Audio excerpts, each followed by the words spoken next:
terakhir keluar dari neraka. Orang yang paling terakhir masuk ke dalam surga. Ini artinya kuota nggak ada lagi setelah dia. Yang paling terakhir masuk ke dalam surga, keluar dari neraka.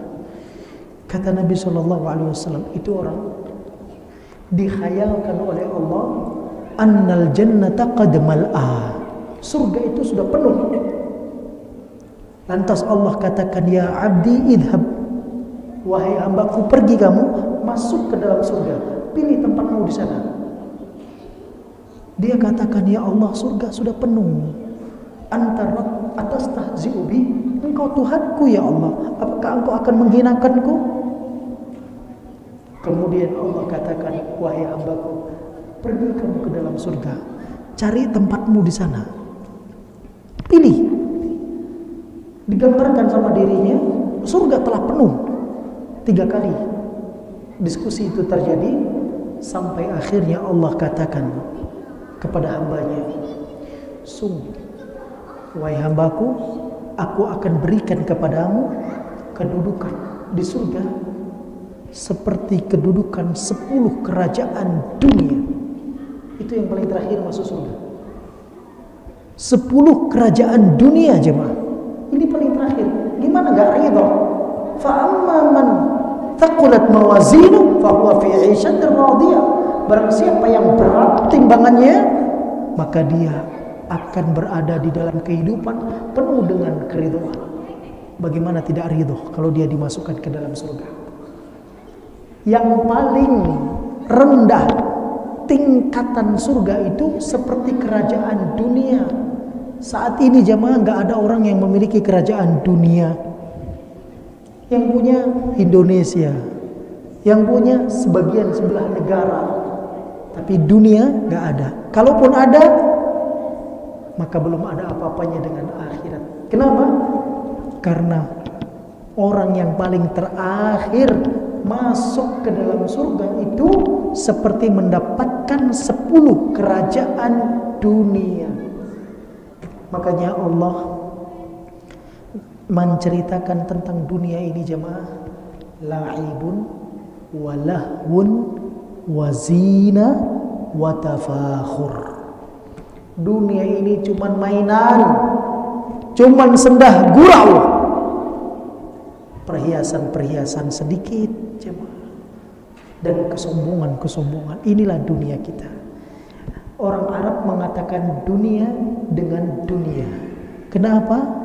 Lidunuwiha. Yang ngerti bahasa Arab, Abu Fauzan, ad-dunya yuqalu dunya lidunuwiha. Apa artinya? Hah? Bukan, sebentar. Ada lagi makna yang lain. Dunia dikatakan dunia karena rendahnya jemaah. Makanya dunia nggak pernah di atas. Dunia selalu di bawah, selalu diinjak-injak. Betul? Ada di antara antum yang nggak pernah injak dunia? Ada? Nggak ada jemaah. Orang yang hidup di dunia, dia akan injak dunia. Dan Nabi SAW gambarkan dunia itu seperti bangkai anak kambing yang cacat. Itu dunia. Mau semegah apapun, seindah apapun, bangkai anak kambing yang cacat. Nabi SAW gambarkan dunia ini seperti satu helai sayap nyamuk. Antum bayangkan itu. Maka gak akan sebanding dengan akhirat. Maka orang kafir ketika dia mati, ketika dia mau masuk ke dalam neraka, dia mau menebus dengan apa? Ada yang tahu dengan apa dia mau menebus dirinya agar tidak dibakar di dalam neraka? Hah? Itu masih sedikit. Ada lagi apa lagi? Hah? Isi dunia masih sedikit. Antum coba buka ayatnya biar kita tahu sama-sama. Ya, dalam surah Al-Baqarah.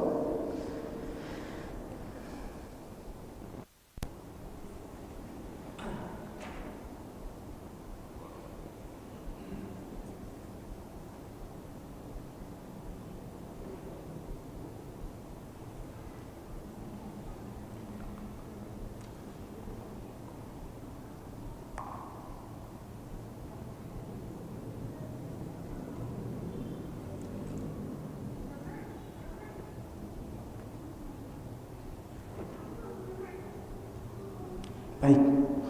Al-Baqarah ayat 91 jemaah. Siapa yang bacakan? Tafadhal. Siapa kan? Al-Baqarah 91. Silakan Pak. Siapa yang mau bacakan ini? Yang baca saya kasih hadiah. Biar agak cepat. Ayo teman-teman, silakan. Ambil. Antum mana kasih hadiah karena antum mau baca. Tafadhal. Baik.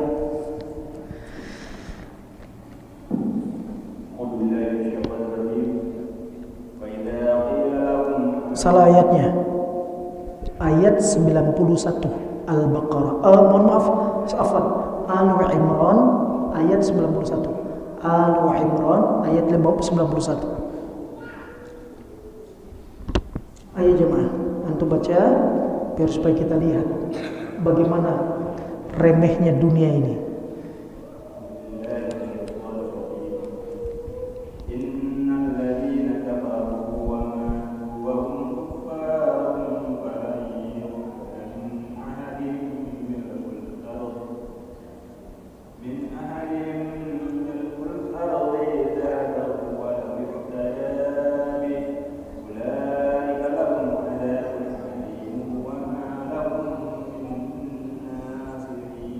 Terjemahkan.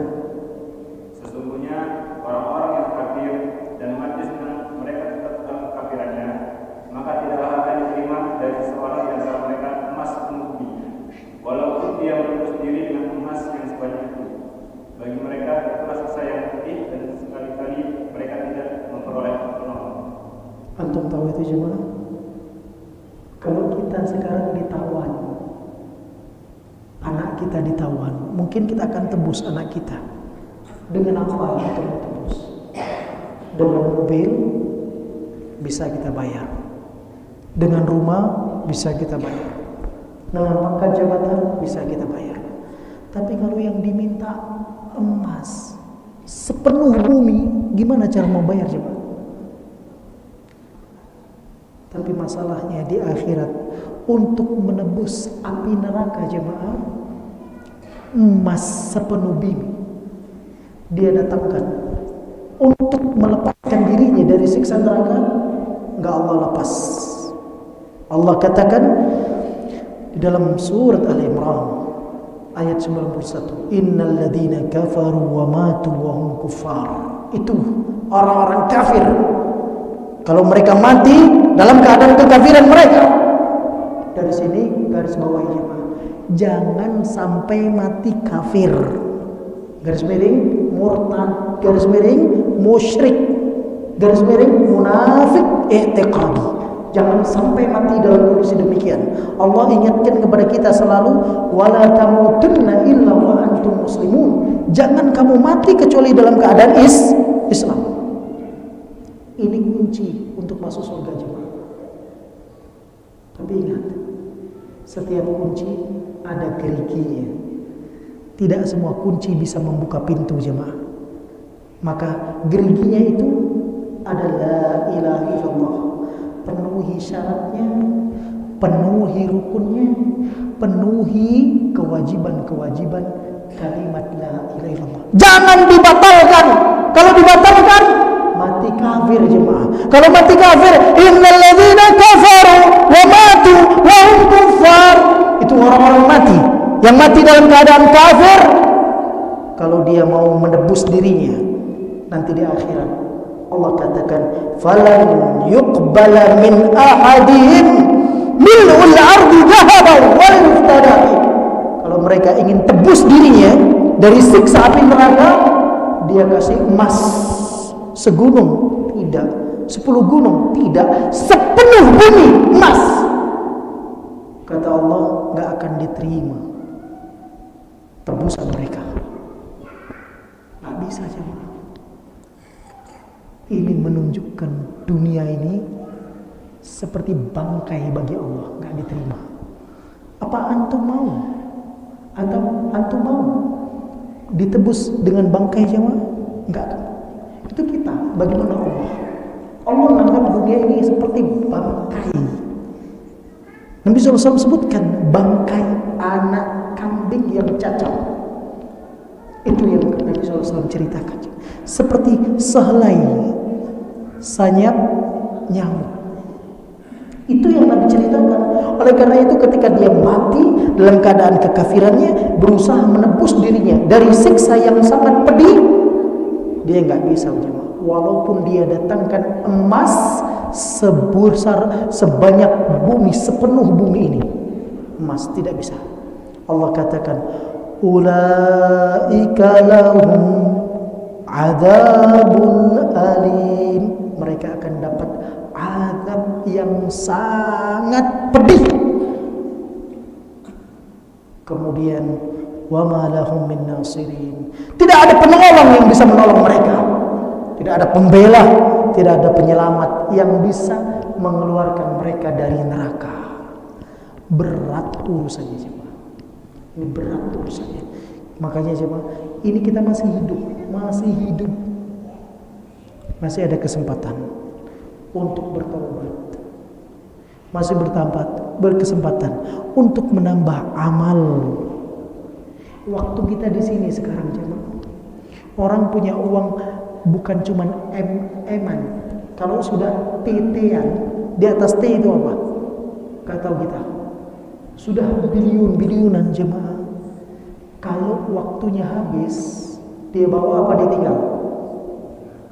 Dibawa apa ditinggal? Ditinggal. Walaupun dia punya uang TT, MM, kalau sudah habis waktunya, dia tinggal jemaah. Yang ikut sama dia tinggal. Apa saja? Harta, keluarga, amal. Sayangnya yang bawa pulang harta sama keluarga, tinggal amal jemaah. Kesempatan beramal di sini. Menuntut ilmu sekarang jemaah. Nanti udah mati ditanya, siapa Tuhanmu? Apa agamamu? Siapa nabimu? Itu ditanya jemaah. Ditanya. Kesempatan di sini sekarang. Belajar, terus belajar. Sampai kapan? Sampai dicabut nyawa kita. Baru kita berhenti belajar. Kalau belum dicabut, masih tetap belajar jemaah. Masih tetap belajar. Baik. Allah katakan dalam Al-Quran, فَأَمَّا مَنْ خَفَّتْ مَوَازِينُ. Adapun orang yang ringan timbangannya. Timbangan apa? Timbangan amal kebaikannya ringan. Berarti amal kejelekannya lebih banyak. فَأُمُّهُ هَاوِيَةٌ. Maka induknya dia, maka ibunya dia. Dikatakan karena tempat kembali jemaah. Makanya neraka itu disebut dengan karena dia akan kembali ke sana. Fa ummuhu hawiyah, maka tempat kembali dia di neraka hawiyah. Sekarang kita nggak tahu apa itu neraka hawiyah.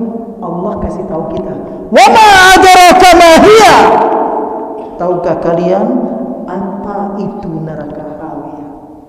Allah ceritakan tentang neraka hawiyah. Narun hamiyah, api yang sangat panas, api yang sangat membara. Ingat jemaah, bahan bakar neraka itu dua, manusia dan jin sama batu jemaah. Dan ingat, sifat api itu kalau dia dikasih bahan bakar, mati atau menyala? Menyala jemaah. Semakin besar api itu.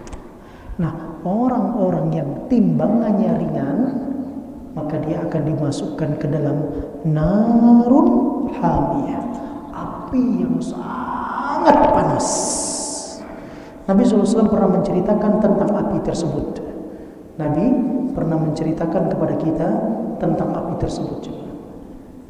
Nabi mengatakan dalam sebuah hadis yang diriwayatkan oleh Imam Bukhari, beliau mengatakan dari Abu Hurairah radhiyallahu anhu, naru bani Adam allati tuqaduna juz'un min 70 juz'an min nari jahannam.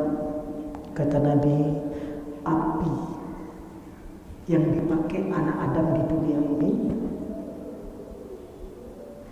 dibandingkan dengan api neraka jahanam, bandingnya 1 kali 70 lipat. 1 kali 70 lipat. Kemudian para sahabat bertanya, ya Rasulullah, in kanatil kafiyah, wa Rasulullah, api yang kami pakai ini sudah bisa menghanguskan kami. Antum lihat jemaah, api kecil bersahabat, tapi kalau api besar itu jadi musuh dan lawan. Betul? Antum bayangkan kalau api itu jemaah membakar sebuah tempat, gedung-gedung yang tinggi pun akan hangus. Sahabat itu bertanya, wahai Rasulullah, api yang kita pakai di dunia ini cukup bisa menghanguskan kita semua. Nabi menegaskan, innaha fuddilat 'alaiha bitis'atin wasittina juz'a. Sesungguhnya api di dalam neraka yang digunakan untuk membakar dilipat gandakan panasnya 69 kali lipat. Panasnya cuma nggak terbayang. Makanya para ulama dahulu kalau mereka mau buat dosa dia mikir jemaah. Kalau mau buat dosa dia mikir. Kalau jiwanya masih maksa, nafsunya masih pingin buat dosa, segera dia ke dapur, ambil lilin, ambil lentera, dihidupkan. Sudah ada apinya, apa yang dibuat? Dia takut 1 jari di atas. Tiba-tiba dia katakan, dia tarik tangannya. Kemudian dia letakkan lagi, dia tarik tangannya. Dia terasa panas. Antum terbayang nggak kalau ini api lilin jemaah? Antum hidupkan apinya, kemudian antum letakkan 1 jari. Berapa lama kita bisa bertahan? Ulama itu dia angkat tangannya, dia katakan, sampai akhirnya dia katakan, wahai diriku, tahan sebentar di dunia. Tahan sebentar di dunia. Api yang kecil ini kamu tak tahan, bagaimana dengan narun hamiyah? Bagaimana dengan api yang membakar? Allah dilipat menjadi 70 kali lipat panasnya. Antum bayangkan, berat, sangat berat. Dan ingat, nggak ada tebusan di sana. Nggak ada tebusan. Yang mau nebus pakai dunia dan seisinya emas nggak diterima. Kita nggak punya apa-apa kecuali punya amal. Maka beramal di sini nih. Ini Ali ibn Abi Thalib, anak mantu Nabi yang menikahi Fatimah binti Muhammad. Dia katakan, ad-dunya darul amal. Ini dunia tempat kalian beramal. Wal akhirah darul jaza. Dan di akhirat nanti semua adalah balasan. Kita di sini jemaah, kita ruku, kita sujud, kita berdoa, kita mengaji, nggak kelihatan pahalanya. Pernah tuh ngambil pahalanya? Pernah lihat? Nggak pernah coba. Karena di sini tempat kita beramal. Nanti buah amalnya di mana? Di sana, di akhirat. Setelah kita melewati pintu kematian, baru kita mau ambil buahnya. Baik jemaah, dengan ini kita selesai kepada tafsir surat Al-Qari'ah. Ini ada pertanyaan, saya coba jawab. Assalamualaikum Ustaz, sekarang pemerintah sudah mengeluarkan fatwa haram membeli produk pro Israel. Garis bawahi, jangan Israel jemaah. Sebetulnya bukan Israel. Israel itu klaim mereka, tetapi yang betul adalah Yahudi. Karena Israel itu satu di antara nama-nama Nabi. Siapa namanya? Silakan. Nabi ya? Tapi afwan ya, nggak ada hadiahnya, nggak apa-apa ya. Nabi ya, Yakub. Ya, maka jangan sebutkan Israel. Walaupun mereka mengklaim dirinya negeri Israel. Bisa dipahamin? Katakan mereka Yahudi, karena musuh kita itu bukan Israel, tapi musuh kita Yahudi. Allah katakan dalam Al-Quran, walan taradha ankam Yahud walan Nasara. Itu orang Yahudi dan Nasrani nggak pernah ridho kepada kalian. Ya, wala tajidanna asaddun nasi adawatan lilladzina amanu al-yahuda. Kata Allah, kalian akan temukan orang yang paling bermusuhan dengan kaum muslimin. Siapa mereka? Yahudi. Itu Allah yang ceritakannya. Berarti di sini digarisbawahi. Dan kalau kita mau buat status, jangan lagi Israel, tapi Yahudi atau Zionis. Bisa dipahamin? Baik, agar tidak rusak nama nabi kita, Yaqub alaihi assalam. Sekarang pemerintah sudah mengeluarkan fatwa haram membeli produk Yahudi. Jadi bagaimana hukum memakai barang yang sudah terlanjur dibeli? Kalau dibuang bukannya mubazir juga Ustaz? Syukran jazakallahu khairan. Baik jemaah, yang pertama fatwa yang dikeluarkan oleh pemerintah kita dalam bentuk loyalitas sesama Islam. Islam di ujung dunia sama Islam di sini sama, semuanya saudara. Maka ketika Islam diganggu satu jemaah, seluruh tubuh terasa sakit. Seperti itu Islam. Terlepas apapun masalah dan sebab yang terjadi tentang Hamas, saat ini bukan saatnya kita memikirkan siapa itu Hamas, tapi saat ini yang kita pikirkan mereka adalah saudara kita. Coba bayangkan kalau di negeri kita ada yang merusak dari dalam, kemudian diserang, kemudian hancur gedung-gedung, dan di sana ada anak kita, ada istri kita. Apa kita masih memikirkan tentang pengadu dombanya? Tidak lagi kita perlu, kan gitu ya? Tapi yang kita pikirkan saat ini adalah bagaimana kita menyelamatkan diri kita, saudara kita, keluarga kita, dan agama kita. Bisa dipahami jemaah? Ini yang pertama. Yang kedua, kita harus mendukung saudara kita. Dan di antara dukungan yang mesti kita lakukan, seperti yang dilakukan oleh negeri kita dari MUI dan fatwa-fatwa yang lain, membayarkan produk-produk mereka. Ingat, hukum asalnya produk siapapun halal. Nabi SAW punya baju besi jemaah, digade sama orang Yahudi.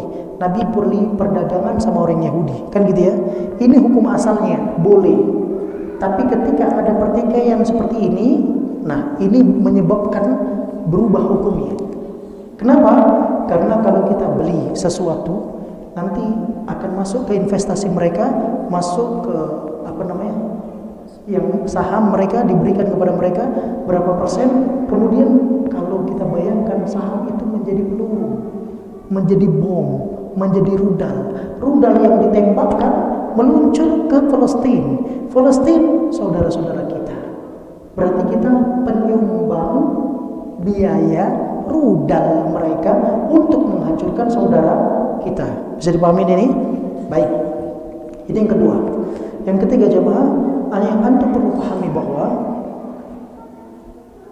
perperangan yang terjadi saat ini bukan hanya masalah tanah, tapi adalah masalah agama.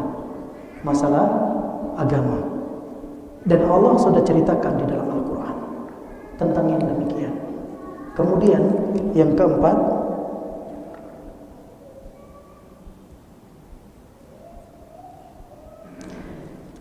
kalau kita sudah terlanjur dibeli jemaah, saat perperangan ini lebih baik ditahan dulu agar tidak menjadi tuhmah.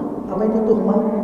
Tuduhan dari saudara kita yang menyangka kalau kita misalnya baju atau apapun alat yang saudara kita sesama Islam melihat, kemudian menjadi komentar itu menyebabkan fitnah itu akan menyebabkan bersana kemari, seakan kita mendukung mereka atau loyal kepada mereka. Karena posisi perperangan demikian, lebih baik kita tahan dulu. Sudah reda, kita mau gunakan, tidak mengapa. Kan gitu ya? Lebih baik menghilangkan tuduhan atau menghilangkan fitnah yang akan terjadi. Kemudian hukum memakai barang yang sudah terbeli di baik. Selanjutnya jemaah, baikat yang paling utama itu bukan hanya kepada barang jemaah. Ingat, barang-barang, produk-produk yang mereka keluarkan pada dasarnya kita boleh membeli. Karena terjadi perperangan, maka kita tahan jemaah agar tidak menambah saham mereka untuk menghancurkan saudara kita yang berada di Palestina. Ini hukum asalnya, kan gitu ya. Baik. Tapi yang paling penting jemaah, cara beragama jemaah. Boikot juga cara agama mereka. Antum ingat, riba itu dari orang Yahudi jemaah. Riba itu dari orang Yahudi. Kemudian menyembah kubur, beribadah di sekitar kubur, menjadikan kuburan tempat ibadah, termasuk baca Qur'annya, termasuk berdoanya di kuburan, itu bagian daripada cara ibadah Yahudi jemaah. Kita harus tinggalkan. Itu yang lebih utama, meninggalkan boikotnya jemaah. Dalilnya Ustaz, Nabi SAW sebelum wafat, dekat sakaratul mautnya, Nabi SAW katakan, la'anallahu al-yahuda wan nasara.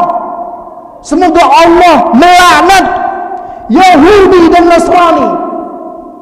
Tahu kenapa mereka dilaknat? Kata Nabi SAW, ittakhadhu qubur anbiya'ihim masajidah. Mereka jadikan kuburan-kuburan para nabi mereka, orang-orang soleh, sebagai tempat pusat ibadah. Sekarang jemaah, masjid tak lebih ramai dibandingkan tempat kuburan. Berteriak boikot barang ini, boikot barang itu, dia ke kuburan untuk meminta beribadah, dan bahkan sebagian mereka berdoa di sana, sholat di sana. Naudzubillah. Padahal Nabi sudah boikot cara ibadah mereka. Apa itu? Hadisnya Sahih Bukhari. Nabi menyebutkan, semoga Allah melaknat Yahudi dan Nasrani, menjadikan kuburan para nabi-nabi mereka sebagai tempat ibadah. Nih, selanjutnya saya sampaikan. Produk pertama yang harus antum boikot jemaah, rokok. Ini jemaah, antum gak percaya, antum buka di internet. Siapa pemilik pabrik itu yang paling besar di tempat kita jemaah, dan dia mendapatkan keuntungan? Saya bacakan ya, saya ada jemaah datanya. Keuntungan yang dia dapatkan jemaah dalam satu hari kurang lebih 200 juta dolar. Antum bayangkan, dalam satu hari. Antum bayangkan kalau kita jadikan semua yang kita belikan itu ternyata menjadi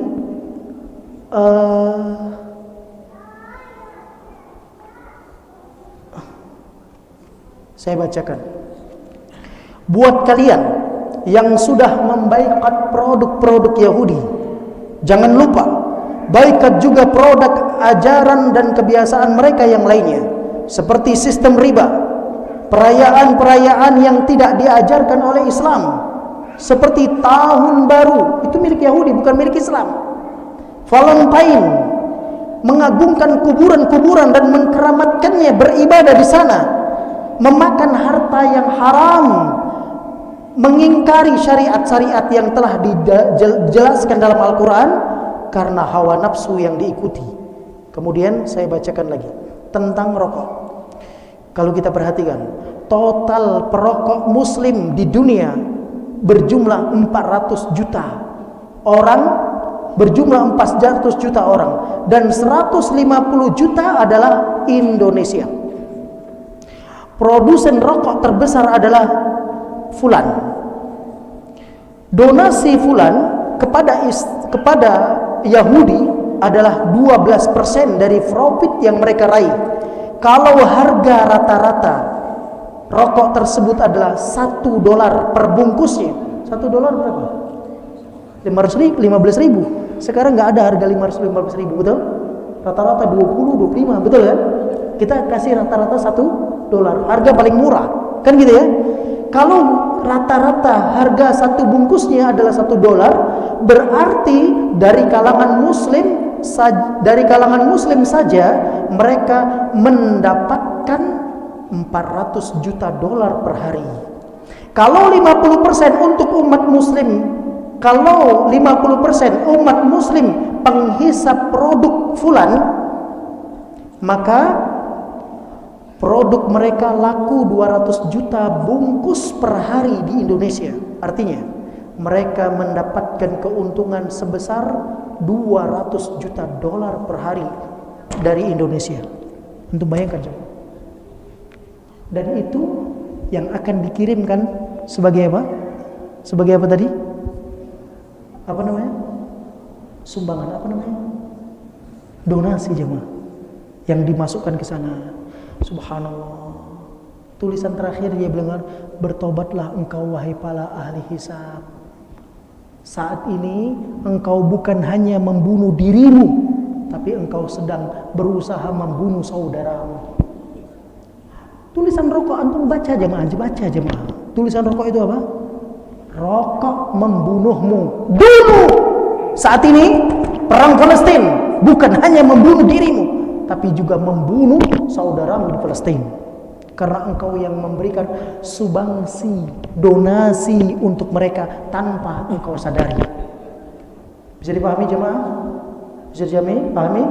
Baik, hati-hati. Ustaz, saya sudah terlanjur bertaubat kepada Allah. Istighfar.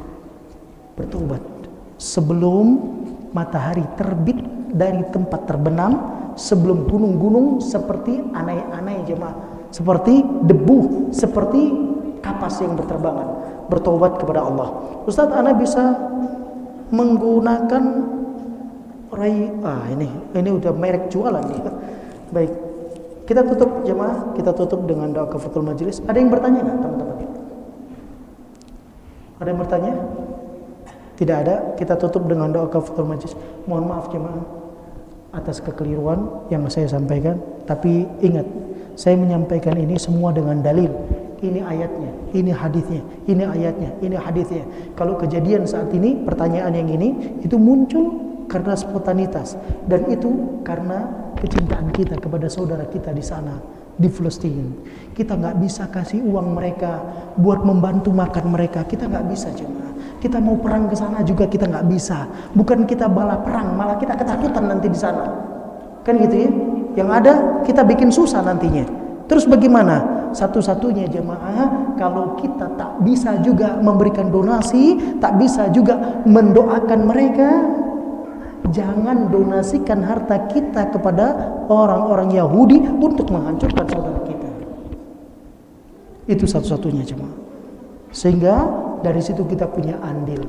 Ada kisah yang kisah ini kisahnya lemah, tapi pelajarannya kita ambil. Ingat ketika Nabi Ibrahim mau dibakar. Ingat ya? Ada kisah di sana burung pipit dan cicak. Ini kisahnya terkenal, tapi kisahnya dhaif. Kita ngambil pelajarannya saja jemaah. Itu burung pipit, dia nggak akan bisa mematikan api yang besar jemaah. Sebanyak apa dia bisa bawa air? Dia nggak bisa. Tapi Allah bukan ngelihat pada besar kecilnya yang dia berikan, tapi Allah melihat usaha yang dia lakukan. Itu cicak. Dia tidak bisa membesarkan api yang akan membakar Ibrahim ketika dia meniup-niup jemaah. Betul? Tapi Allah tak melihat tiupan dia. Allah melihat di posisi mana dia berada. Usaha untuk menghancurkan Ibrahim. Saat ini lihat diri kita. Kita posisinya di mana? Kalau kita nggak ada posisi di dukungan kepada Islam, berarti kita nggak ada yang lain. Meski kita di sana, naudzubillah. Oleh karena itu, sisipkan doa. Ya Allah, berikan kemudahan untuk saudara-saudara kami di Palestina. Selamatkan mereka, lindungi mereka, jadikan wafat-wafat mereka sebagai syuhada, menjadi ahli surga. Ya Allah, angkat derajat mereka, jadikan mereka orang yang sabar. Menangkanlah Islam dan kaum muslimin, kembalikanlah Palestina kepada kembalikanlah Masjidil Aqsa kepada Palestina, kaum muslimin yang menjaganya. Itu ada keutamaan Palestina yang banyak dilupakan oleh manusia saat ini. Coba. Dulu Palestina itu kiblat pertama Islam. Sebelum kita ke arah Ka'bah, Nabi pernah sholat 2 rakaat menghadap Palestina, 2 rakaat menghadap Ka'bah. Perintah perubahan kiblat jemaah waktu sholat. Nabi sedang sholat, muter Nabi, membalik posisi. Untuk bayangkan ini kedudukan. Nabi pernah sholat di sana mengimami seluruh para Nabi sebelum Isra dan Mi'raj. Nabi SAW ketika Isra dari Masjidil Haram menuju Masjidil Aqsa, di sana Nabi sholat memimpin seluruh para Nabi, imamnya Nabi Muhammad SAW. Kemudian setelah itu Nabi dinaikkan ke langit. Oleh karena itu tidak boleh seorang berkunjung ke masjid-masjid dalam kerangka ibadah dan letih-letih kecuali dengan 3 masjid saja. Kalau kita mau pergi ke Istiqlal, jemaah, sengaja pergi ke Istiqlal dalam rangka kita beribadah di sana, boleh nggak? Nggak boleh, cuma haram. Berletih-letih pergi ke sana nggak boleh, haram. Kecuali 3 masjid saja. Apa itu? Masjidil Haram, kemudian Masjidil Nabawi, kemudian Masjidil Aqsa. Cuma 3 masjid ini saja yang boleh. Kata Nabi SAW dalam hadis Sahih Bukhari, la tashuddur rihal illa ila thalathatil masajid. Enggak boleh seseorang berusaha berletih-letih dalam rangka ibadah melakukan perjalanan safar kecuali 3 masjid saja. Masjidil Haram, Masjid Nabawi, Masjidil Aqsa. Kata Nabi, orang yang sholat di Masjidil Haram seperti sholat 100.000 kali. Orang yang sholat di Masjid Nabawi seperti 1000 kali. Orang yang sholat di Masjid Aqsa seperti 1/4-nya sholat di Masjid Nabawi. Berarti 250. Dalam riwayat 500 kali. Antum sholat di seluruh dunia selain 3 masjid ini jemaah, cuma 1 pahalanya. Seluruh dunia masjid kecuali 3 masjid ini cuma 1 pahalanya. Paling dilipat menjadi 27 kali saja. Kalau sholat di tempat-tempat itu nggak sama dengan tempat yang lainnya. Oleh karena itu jemaah, kita harus doakan saudara-saudara kita. Sebagian teman-teman ada yang sudah membawa dengan kunut nazilah. Kalau memang itu sudah diizinkan pemerintah kita jemaah, lakukan. Karena kunut nazilah adalah ketetapan dari pemerintah. Ketika ditentukan pemerintah memerintahkan untuk kunut nazilah, lakukan. Kunut nazilah nggak harus subuh. Nabi pernah kunut nazilah 1 bulan full, subuh, duhur, asar, maghrib, isya, 1 bulan full. Bisa dipahami cuma? Dan ingat, kunut nazilah tidak seperti kunut subuh. Jangan Allahumma hdina fi man hadait, wa afina fi man afait, wa tawallana fi man tawallait. Kemudian doa untuk Palestina nggak ada. Nah ini keliru jemaah. Dari kunut nazilah doakan buat mereka. Allahumma ansur ikhwanana fi Palestin wal mujahidina fi Palestin. Allahumma a'izzahum wa a'izza qaumal muslimin. Allahumma dammir a'da'aka a'da'ad-din wa zalzil aqdamahum wa mazziq quwwatahum wa mazziq quwwatahum wa farriq shamlahum. Kayak gitu jemaah. Hancurkan mereka sehancur-hancurnya Allah. Engkau Maha Kuasa ya Allah. Maka di sini kita memohon kepada Allah agar Allah menangkan kaum muslim di Palestina dan mengangkat derajat kaum muslimin di Palestina dan menghancurkan musuh-musuh Islam, Yahudi dan Nasrani dimanapun mereka berada sampai mereka kembali ke jalan Allah Subhanahu wa taala. Kita akhiri dengan doa kafatul majlis. Subhanakallahumma wa bihamdika asyhadu an la ilaha illa anta astaghfiruka wa atubu ilaik. Assalamualaikum warahmatullahi wabarakatuh.